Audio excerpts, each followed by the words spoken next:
Alight 7.2 CA. It's a real kind of piste cruiser, but that you need to be a little bit more on top of. So you can't kind of sit back, you need to really power into it. But if you do, it gives you so much more back. So really nice at short turns, but equally long turns.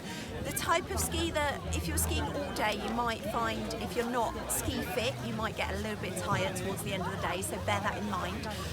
But if you are ski fit and you want something you can really power around the mountain, it's an excellent ski. So really aim towards that more intermediate to higher intermediate advanced women's skier.